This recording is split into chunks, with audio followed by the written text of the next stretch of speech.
আজকে আমরা ইনশাআল্লাহ আকর্ষণীয় একটি তালিকা নিয়ে কথা বলবো, যা শাইখুল ইসলাম ইবনে তাইমিয়া রহমতুল্লাহ আলাইহি সংকলন করেছেন। আর এই তালিকাটি হলো যে সকল সম্ভাব্য উপায়ে আমাদের পাপগুলো ক্ষমা করে দেয়া হতে পারে।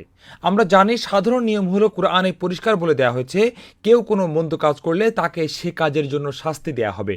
তাহলে কোনো ব্যক্তি একটি মন্দ কাজ করলে তার ওই কাজের জন্য একটি শাস্তি নির্ধারিত হয়ে যায়। কিন্তু এই শাস্তি থেকে বাঁচার জন্য আল্লাহ সুবহানাহু ওয়া তাআলা অনেকগুলো উপায় রেখেছেন। কিছু কিছু উপায় আমাদের হাতে, আর কিছু কিছু ক্ষেত্রে আল্লাহ আজ্জা ওয়া জাল অন্য মানুষদের অনুমতি দেবেন আমাদের পক্ষ থেকে ক্ষমা চাওয়ার। তো শাইখুল ইসলাম ইবনে তাইমিয়া কুরআন হাদিস থেকে এমন 10টি উপায় খুঁজে বের করেছেন যার মাধ্যমে আমরা আমাদের পাপগুলো ক্ষমা করে নিতে পারি চূড়ান্ত শাস্তিতে নিক্ষিপ্ত হওয়ার পূর্বে। অবশ্যই চূড়ান্ত শাস্তি হলো দোজখের আগুন। আমরা আল্লাহর সাহায্য চাই, আমরা ওই শাস্তি ভোগ করতে চাই না। এ উপায়গুলোর মাঝে কিছু কিছু উপায় অন্য উপায়গুলোর চেয়ে উত্তম। কিছু উপায় আমাদের হাতে, আর কিছু আমাদের হাতে নয়। এই উপায়গুলো সম্পর্কে সচেতন থাকলে, জানা থাকলে আমাদের বেশ উপকার হবে ইনশাআল্লাহ তাআলা। কারণ যেটাই আমাদের পক্ষে করা সম্ভব আমরা তা সবচেয়ে বেশি পরিমাণে করতে চাই। 10টি বিষয়ের তালিকা তো আমাদেরকে একটু দ্রুত শেষ করতে হবে। প্রথম দুইটি হলো আমাদের সবার এই দুইটা জানা থাকার কথা, তওবা এবং ইস্তেগফার। 1 নম্বর তওবা, 2 নম্বর ইস্তেগফার। এখন তওবা এবং ইস্তেগফারকে একত্রেও রাখা যায়, কিন্তু বাস্তবে তারা ভিন্ন এই সেন্সে যে তওবা ইস্তেগফারের চেয়ে বিস্তৃত। তওবা হলো আল্লাহ সুবহানাহু ওয়া তাআলার নিকট ফিরে আসা, আর ইস্তেগফার হলো আল্লাহর নিকট ক্ষমা চাওয়া। তাহলে তওবা বিস্তৃত। আপনি আল্লাহর দিকে ফিরে আসেন ক্ষমা চেয়ে, অন্তরে অনুশোচনা অনুভব করা তওবা। হায় রে, কেন আমি অমুক পাপটি করলাম, এমন অনুতাপ অনুভব করা হলো তওবার মূল। আর ইস্তেগফার হলো আল্লাহর কাছে মাফ চাওয়া। আপনারা সবাই জানেন আমাদের রাসূল সাল্লাল্লাহু আলাইহি ওয়াসাল্লাম বলেছেন, যে সত্যিকার অর্থে তওবা করে তার জন্য ব্যাপারটা এমন যে সে পাপটি কোনোদিনই করেনি। তিনি আরও বলেছেন, আমি আল্লাহর নিকট দৈনিক 100 বারের বেশি ক্ষমা প্রার্থনা করি। সুতরাং 1 এবং 2 নম্বর হলো তওবা এবং ইস্তেগফার। আর এগুলো হলো প্রধান উপায়, সবচেয়ে গুরুত্বপূর্ণ উপায় ও সবচেয়ে কার্যকরী উপায়। বাকিগুলো এই দুইটার মতো কার্যকরী নয়। এই দুইটা আমাদের হাতে। এর কার্যকারিতার ব্যাপারে গ্যারান্টি দেওয়া হয়েছে, যেমন আল্লাহ কোরআনে বলেছেন, ইন্নাল্লাহা ইয়াগফিরু যুনুবা জামিআ। অর্থাৎ আল্লাহ সকল পাপ ক্ষমা করে দিবেন যদি আপনার তওবা সঠিক হয়। আপনার পাপগুলো মাফ হয়ে গেছে। 1 এবং 2 নম্বর হলো তওবা এবং ইস্তেগফার। 3 নম্বর, আর কোন ব্যাপার আমাদের পাপগুলো ক্ষমা করে দেয়? ইন্নাল হাসানাতি ইউযহিবনাস সাইয়্যাত। নিশ্চয়ই ভালো কাজ মন্দ কাজকে মিটিয়ে দেয়। অতএব ঘন ঘন পুণ্যের কাজ করতে থাকলে এবং বারবার করতে থাকলে, বিশেষ করে সে কাজগুলো যেগুলোর কথা রাসূল সাল্লাল্লাহু আলাইহি ওয়াসাল্লাম উল্লেখ করেছেন, তোমরা যদি এগুলো নিয়মিত করো, কাজগুলোর মাঝের সময়গুলোতে যে পাপগুলো করা হয় তা দূর করে দেয়া হবে। তো তিনি বলেছেন, তোমরা তোমাদের পাপের আগুনে জ্বলছো, তারপর যখন নামাজ পড়ো তখন এগুলো ধুয়ে মুছে পরিষ্কার হয়ে যায়। এরপর আবার তোমরা পাপের আগুনে জ্বলতে থাকো, অতঃপর সালাত আদায় করলে এগুলো পানি দিয়ে ধুয়ে ফেলা হয়। একটি বিখ্যাত হাদিসে তিনি সাহাবাদের জিজ্ঞেস করলেন, তোমরা ওই ব্যক্তি সম্পর্কে কি মনে করো যে দৈনিক 5 বার গোসল করে? তারা জবাব দিলেন, ওই ব্যক্তি তো সম্পূর্ণরূপে পরিষ্কার পরিচ্ছন্ন থাকবে। এটা হলো নামাজের উদাহরণ। ইন্নাল হাসানাতি ইউযহিবনাস সাইয়্যাত। আরেকটি প্রসিদ্ধ ঘটনায় এক ব্যক্তি প্রচন্ড অনুতপ্ত হয়ে রাসূলুল্লাহ সাল্লাল্লাহু আলাইহি ওয়াসাল্লামের কাছে এলেন এবং বললেন, আমি এক মহিলার সাথে মজা করছিলাম এবং তাকে চুমু দিয়ে ফেলেছি, শরীয়তের শাস্তি প্রয়োগ করুন। রাসূলুল্লাহ সাল্লাল্লাহু আলাইহি ওয়াসাল্লাম চুপ করে থাকলেন। এরপর তারা সবাই মিলে একত্রে নামাজ পড়লেন। নামাজ শেষে তিনি ওই ব্যক্তিকে বললেন, তুমি কি আমাদের সাথে জামাতে নামাজ পড়োনি? তুমি কি মসজিদে হেঁটে আসোনি? নিশ্চয়ই ভালো কাজ মন্দ কাজকে দূর করে দেয়, এটাই তোমার তওবা। তুমি এখানে এসেছো, অনুতপ্ত হয়েছো, তুমি ক্ষমা প্রার্থনা করেছো, এখন তুমি নামাজ ও তার সাথে সংশ্লিষ্ট ভালো ভালো কাজগুলো করেছো। ভালো কাজ নিজেই মন্দ কাজকে মিটিয়ে দেয়।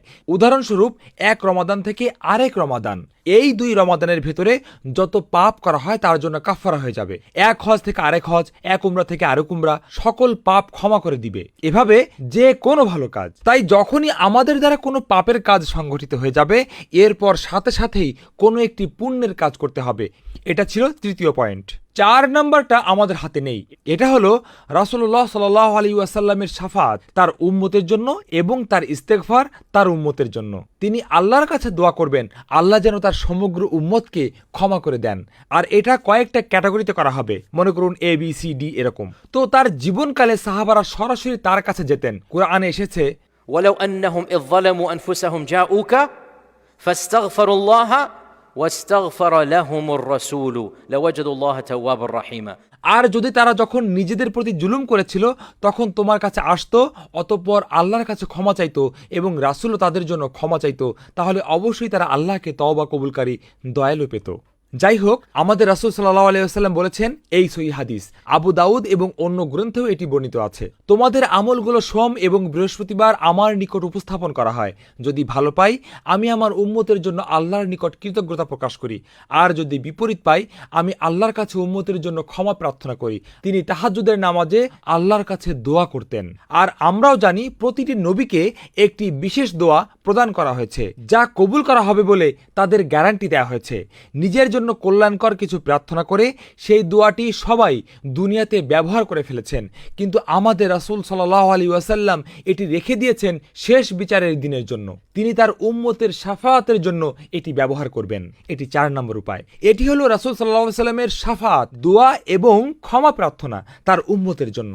এখন এই দুনিয়াতে তো আমাদের পক্ষে সরাসরি তার নিকট শাফাআত চাওয়া সম্ভব নয়, কিন্তু কিয়ামতের দিন আমরা সরাসরি রাসূল সাল্লাল্লাহু আলাইহি ওয়াসাল্লামের নিকট চাইতে পারবো, অবশ্যই একই সময়কালের মধ্যে যতটুকুর অনুমতি দেওয়া হবে। আল্লাহ আজ্জা ওয়াজাল মানুষকে বাছাই করবেন। আল্লাহ আজ্জা ওয়াজাল সিদ্ধান্ত নেবেন কারা রাসূল সাল্লাল্লাহু আলাইহি ওয়াসাল্লামের শাফাআতের যোগ্য হবেন। এজন্য প্রতিটি আজানের শেষে আমাদের দোয়া করা উচিত, اللهم رب هذه الدعوة التامة. কারণ রাসূলুল্লাহ সাল্লাল্লাহু আলাইহি ওয়াসাল্লাম বলেছেন, যে কেউ এই দোয়া আন্তরিকতার সাথে করবে, কিয়ামতের দিন আমার শাফাআত তার জন্য বাধ্যতামূলক হবে। 5 নম্বর উপায় হলো আপনাকে ক্ষমা করে দেওয়ার জন্য ঈমানদারদের দোয়া। যে কেউ যে কোনো সময় যদি বলে আল্লাহ আপনাকে ক্ষমা করে দিন, অথবা জানাজার নামাজ, অথবা কারো মৃত্যুর পর মানুষ তার কথা মনে করে যদি বলে আল্লাহ উনাকে ক্ষমা করে দিন, উনি খুবই দিনদার মানুষ ছিলেন, এটাও তার গুনাহ ক্ষমা করে দিবে। এই ব্যাপারটা কি আমাদের হাতে? না। যদি বলি আংশিকভাবে, কিছুটা। কেন কিছুটা? প্রভাব। ভেরি গুড, প্রভাব। কার কথা মানুষ বেশি মনে করবে এবং তার জন্য বেশি করে ক্ষমা চাইবে? যার কার্যক্রম অনেক বেশি মানুষের উপকার করে, যিনি বহু মানুষের হৃদয়ে জায়গা করে নেন, যার উত্তম চরিত্র এবং উত্তম আচার ব্যবহারের কথা মানুষ মনে রাখে। তাই পরপরে চলে যাওয়া মানুষদের কথা চিন্তা করতে গেলে তাৎক্ষণিকভাবে সবার আগে কার কথা আমাদের স্মরণে আসে? যাদের কার্যক্রম আমাদের সবচেয়ে বেশি উপকার করেছে। যদিও 5 নম্বর উপায় সরাসরি আমাদের হাতে নেই, পরোক্ষভাবে আমরা এর জন্য বীজ বপন করে যেতে পারি। কিভাবে? ভালো ভালো কাজ করে, দানশীল হয়ে, দয়ালু হয়ে, সহমর্মিতা প্রদর্শন করে, অন্যদের খোঁজ খবর নিয়ে, যেন আমরা মানুষের মাঝে সবচেয়ে বেশি প্রভাব রেখে যেতে পারি, যার ফলে সর্বোচ্চ সংখ্যক মানুষ যেন আমাদের জন্য দোয়া করে, আমাদের মৃত্যুর পর অথবা আমাদের জীবিত থাকা অবস্থায়। আমাদের রাসূল সাল্লাল্লাহু আলাইহি ওয়াসাল্লাম বলেছেন, যে দোয়াগুলো আল্লাহ সুবহানাহু ওয়া তাআলা প্রত্যাখ্যান করেন না, তা হলো এক মুসলিম ভাইয়ের জন্য অপর মুসলিম ভাইয়ের দোয়া তার অনুপস্থিতিতে। সে জানেও না, আর আপনি আপনার হাত উত্তোলন করে আল্লাহর নিকট দোয়া করছেন, ও আল্লাহ, আহমেদ ভাই আমার সাথে খুবই উত্তম আচরণ করেছেন, আমার টাকার ভীষণ দরকার ছিল, তিনি আমাকে ধার দিয়েছেন, তাকে আরো বেশি বেশি ধন সম্পদ দান করুন, ইয়া আল্লাহ তার পাপগুলো ক্ষমা করে দিন। এই দোয়াটা এসেছে একেবারে আপনার অন্তরের অন্তঃস্থল থেকে, আল্লাহ আজ্জা ওয়াজাল এটা কবুল করবেন। আরেক ভাইয়ের জন্য দোয়া করলে আপনার কি ক্ষতি হবে? আপনি যখন আপনার মুসলিম ভাইয়ের জন্য দোয়া করেন, তখন একজন ফেরেশতা আপনার জন্যও দোয়া করেন। ফেরেশতা বলেন, ইয়া আল্লাহ, যে দোয়া করছে তাকেও এটা দান করুন। জানাজার নামাজও আমাদের রাসূল সাল্লাল্লাহু আলাইহি ওয়াসাল্লাম বলেছেন, কারো জানাজায় মুসলমানদের 3 সারি লোক যোগ দিলে তার জন্য আল্লাহর ক্ষমা অবধারিত হয়ে যায়। 3 সারি মানে অনেক মানুষ যোগ দেয়। কেন বহু মানুষ আপনার জানাজায় যোগ দিবে? কেন তারা আসবে? যখন আপনি তাদের উপকার করেন। আবারও বলছি, যত বেশি মানুষ আপনার জানাজায় যোগ দিবে, আপনার পাপগুলো ক্ষমা করে দেওয়ার সম্ভাবনা তত বেশি। এটা কত নাম্বার? 5 নাম্বার? আচ্ছা, ঠিক আছে। 6 নাম্বার, ইমানদারদের দোয়ার পরপরই এর অবস্থান। 6 নম্বর উপায় হলো পরপরে চলে যাওয়ার পর আপনাকে দেয়া ইমানদারদের উত্তম আমল। এটা দোয়ার চেয়ে ভিন্ন, কোনো পুণ্যের কাজ উপহার দেয়া, যা অনেক বেশি দুর্লভ। কে আপনাকে হজ এবং উমরা উপহার দিবে? আপনার মৃত্যুর পর কে আপনার নামে 1 লাখ টাকা দান করবে? এমন ঘটনা একেবারেই বিরল। অল্প কিছু সংখ্যক মানুষ আপনার জন্য এটা করতে পারে। তো আপনি যদি কাউকে ভালো আমল দান করেন, যিনি ইতিমধ্যে মারা গেছেন, তিনি ইতিমধ্যে বারজাখের জগতে চলে গেছেন, আর আপনি তার কথা মনে করে তাকে কোনো ভালো আমল দান করলেন, তখন পরলোকে সে ব্যক্তির মর্যাদা বেড়ে যাবে এবং তার গুনাহগুলো মাফ করে দেওয়া হবে। আপনি মারা যাওয়ার পরেও কেউ যদি আপনার পক্ষ থেকে কোনো ভালো কাজ করে, এতেও আপনার গুনাহ মাফ হয়ে যাবে। কিন্তু আবারও বলছি, কে আপনাকে পুণ্যের কাজ দান করবে? কোন ধরনের মানুষেরা আপনার জন্য এমন কষ্ট স্বীকার করবে? আপনার ছেলে বা মেয়েরাই শুধু এমনটা করতে পারে, যদি তারা ধার্মিক হয় এবং আপনি তাদের সঠিক উপায়ে বড় করেছেন। কেউ অনেক টাকা দান করে বলবে, ইয়া রব, এই দানের পুরস্কার আমি আমার বাবার জন্য চাই বা অমুকের জন্য চাই। আবারও বলছি, এগুলো বেঁচে থাকা অবস্থায় মানুষের উপকার করার বাস্তবতা। কে আপনার জন্য এত কষ্ট করতে যাবে? আমি এমন ঘটনার কথা জানি, আমার শিক্ষক আমাকে বলেছেন, তারা সুদূর অতীতের বিখ্যাত উলামাদের জন্য হজ করতেন, কারণ তারা বলতেন, আমরা তাদের লেখা থেকে এত বেশি উপকৃত হয়েছি যে কৃতজ্ঞতা স্বরূপ অন্ততপক্ষে তাদের জন্য উমরা এবং হজ করতে পারি। যেমন ইমাম নববীর জন্য হজ করতে পারি, ইবনে হাজমের জন্য করতে পারি, বা অমুক আলেমের জন্য করতে পারি। আক্ষরিক অর্থেই তারা 1000 বছর আগের কোনো আলেমের জন্য উমরা করতেন। এগুলোই হলো রেখে যাওয়া সৎকর্মের উপকারিতা। তো এটা কত নম্বর গেল? 6 নাকি 7? 6 নাম্বার। এটা 6 নাম্বার। এখন শেষ 3টি আমাদের হাতে নেই। রাসূলুল্লাহ সাল্লাল্লাহু আলাইহি ওয়াসাল্লামের শাফাত পাওয়ার জন্য আমরা চেষ্টা করতে পারি আজানের পরের দোয়া পড়ে। মানুষের পূর্ণ কাজ উপহার পাওয়ার জন্য আমরা চেষ্টা করতে পারি। শেষ 3টি আমরা চাই না, কিন্তু এগুলো চূড়ান্ত পরিণতির চেয়ে ভালো, যেটা হলো জাহান্নামের আযাব। পরবর্তী যে 3টি উপায়ে আমাদের পাপসমূহ ক্ষমা করে দেয়া হয়, আমরা সেগুলো কামনা করি না, এগুলো আমাদের লক্ষ্য নয়। কিন্তু যদি এগুলো এসে পড়ে, আমরা তখন নিজেদের বলে সান্ত্বনা দিব যে যাক, এটা জাহান্নামের শাস্তির চেয়ে ভালো। আর এসবগুলো আমাদের অস্তিত্বের 3টে পর্যায়ে ব্যথা কষ্ট ভোগ করার সাথে জড়িত। 7, 8 এবং 9 আমাদের অস্তিত্বের 3টি ভিন্ন ভিন্ন পর্যায়ের ভোগ করা কষ্ট নিয়ে। 7 নাম্বার, এই দুনিয়াতে ঘটে যে কোনো ব্যথা, যে কোনো কষ্ট, যে কোনো মানসিক আঘাত। গত শুক্রবারে আমি দুশ্চিন্তা এবং বিষাদ নিয়ে খুতবা দিয়েছিলাম, আবার শুনুন সেটা। আমাদের রাসূল সাল্লাল্লাহু আলাইহি ওয়াসাল্লাম বলেছেন, যখনই কোনো উদ্বেগ বা বিষাদ, দুশ্চিন্তা, চাপ, শারীরিক ব্যথা একজন মুমিনকে আঘাত করে, এর কারণে তিনি কি বলেছেন? তার পাপগুলো ক্ষমা করে দেয়া হয়, এমনকি কাটার আঘাত লাগলেও। তাহলে 7 নম্বর ক্যাটাগরি হলো ব্যথা এবং কষ্ট। আর কষ্ট বলতে শুধু শারীরিক কষ্টের কথা বোঝানো হচ্ছে না, মানসিক কষ্টের কথাও বোঝানো হচ্ছে। কখনো কখনো মানসিক কষ্ট শারীরিক কষ্টের চেয়েও বেশি জঘন্য হতে পারে। কখনো কখনো উদ্বেগ, উৎকণ্ঠা, মানসিক যাতনা এতটা চরম আকার ধারণ করতে পারে যে আপনি বরং এর চেয়ে হাতে হাতুড়ির আঘাত নিতেও প্রস্তুত আছেন। তাহলে ব্যথা এবং দুঃখের কারণে, সেটা মানসিক বা শারীরিক যাই হোক, গুনাহ মাফ হয়ে যায়। এক্ষেত্রে শুধু এটাই সত্য, আমাদের এহতেসাব থাকতে হবে, অর্থাৎ আমরা আশা করব এর কারণে আল্লাহ আমাদের গুনাহ মাফ করে দিবেন।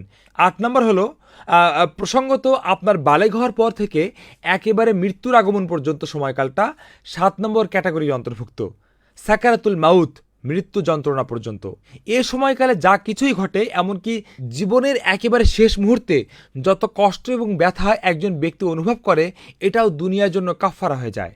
যদিও আমরা কঠিন মৃত্যু যন্ত্রণা চাই না, আমরা যন্ত্রণা চাই না, কিন্তু কাউকে যদি এমন দুঃখ কষ্ট ভোগ করতে দেখেন, তাকে সুসংবাদ প্রদান করুন, তাকে সহমর্মিতা প্রদান করুন এবং বলুন যে ইনশাআল্লাহ এই দুঃখ কষ্টের উদ্দেশ্য হলো আপনার সমস্ত গুনাহ মাফ করে দেয়া, যেন এই দুনিয়া থেকে একেবারে গুনাহ মুক্ত হয়ে পরিষ্কার পরিচ্ছন্ন হয়ে বিদায় নিতে পারেন। এটা গেল 7 নাম্বার।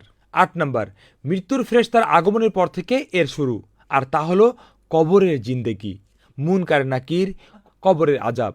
আর আমরা নিশ্চিতভাবেই এটা কামনা করি না, আমরা অবশ্যই এটা চাই না।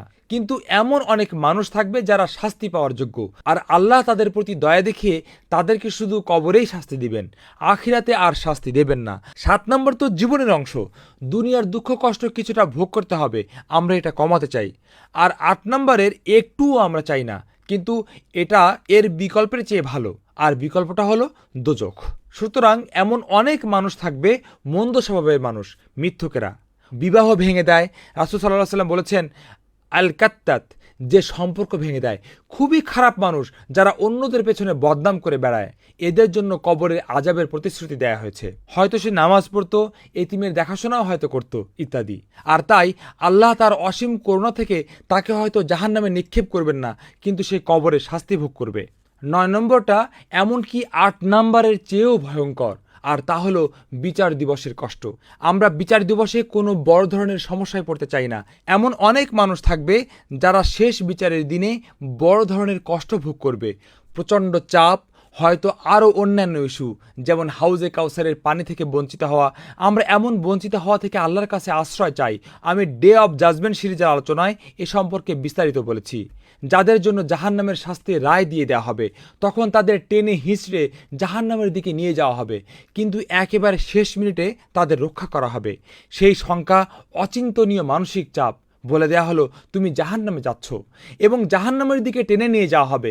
এ কষ্টটা তখন তাদের মন্দ কাজের কাফারা হবে আর তারা শাস্তি পাওয়ার যোগ্য ছিল, কিন্তু তবু আল্লাহ একেবারে শেষ মুহূর্তে তাদের ক্ষমা করে দিবেন। এটা জাহান্নামে প্রবেশের চেয়ে উত্তম হবে, আর আমরা এর কোনো কিছুই চাই না। هم من فزع يومئذ آمنون. সেদিন তারা ভীত সংখ্যা থেকে নিরাপদ থাকবে। আমরা এই দলের অংশ হতে চাই। هم من فزع يومئذ آمنون. আমরা এই দলের অংশ হতে চাই। তো 9 নম্বর ক্যাটাগরি বর্তমান আছে। আমরা আল্লাহর কাছে এর থেকে আশ্রয় চাই, কিন্তু এটি এর বিকল্পের চেয়ে উত্তম। 10 নম্বর ক্যাটাগরি হলো আল্লাহর সর্বব্যাপী সাধারণ ক্ষমা, যা আল্লাহ প্রদান করার জন্য কিছু মানুষদের বাছাই করবেন। আল্লাহ হলেন মালিক, আল্লাহ হলেন আলা কুল্লি শাইইন কাদির, আল্লাহ হলেন গফুর, গফফার এবং রহমান। আল্লাহ যা ইচ্ছা তাই করেন। এমন অনেক মানুষ থাকবে যার কারণ আমরা জানি না, যাদের আল্লাহ ক্ষমা করার জন্য বাছাই করবেন। উপরের 9টি কারণের কোনোটি না থাকা সত্ত্বেও আল্লাহ আজ্জা ওয়াজাল এটা করবেন। তিনি হলেন সর্বময় ক্ষমতার অধিকারী, আর এটা কারো উপর জুলুম করা নয়। যদি আল্লাহ তোমাদের অন্তরসমূহে কোনো কল্যাণ আছে বলে জানেন, তাহলে তোমাদের থেকে যা নেওয়া হয়েছে তিনি তার চেয়ে উত্তম কিছু তোমাদেরকে দেবেন। لم يعملوا خيرا قط. তারা তাদের জীবনে কোনো ভালো কাজ করেনি, কিন্তু শেষমেশ আল্লাহ তাদের মাফ করে দিবেন, ওই 9টির কোনোটি না থাকা সত্ত্বেও। এটার উপর আমরা নির্ভর করতে পারি না, এটা আমাদের লক্ষ্য হতে পারে না 9টির সবগুলো এড়িয়ে। তবুও আমাদের উপলব্ধি করা দরকার আল্লাহ হলেন গফুর, রহমান। যদি আল্লাহ চান, এমন অনেক মানুষ থাকবে যারা এর কোনোটারই যোগ্য ছিল না, তবু কোনো কারণে, যা একমাত্র আল্লাহ জানেন, তিনি তাদের ক্ষমা করে দিবেন। এটা হলো 10 নম্বর ক্যাটাগরি। আগামী রবিবারে আমি আপনাদের কুইজ করব, সবাই মুখস্থ করে নেবেন। যদি মুখস্থ না করে থাকেন, ইনশাআল্লাহ লেকচার থেকে শুনে নেবেন। আল্লাহ সুবহানাহু ওয়া তাআলা আমাদের সকল পাপ এই দুনিয়াতেই মাফ করে দিন। যখন তারা এই দুনিয়া ছেড়ে চলে যায়, তারা কবরে কোনো শাস্তি পায় না, কবরের ফিতনা এবং কবরের আযাব থেকে রক্ষা পায়। আল্লাহ আজ্জা ওয়াজাল আমাদেরকে শেষ বিচারের দিন নিরাপত্তা দান করুন এবং বিনা হিসেবে আমাদেরকে জান্নাত দান করুন। জাযাকুমুল্লাহু খায়র। আসসালামু আলাইকুম ওয়া রাহমাতুল্লাহি ওয়া বারাকাতুহু।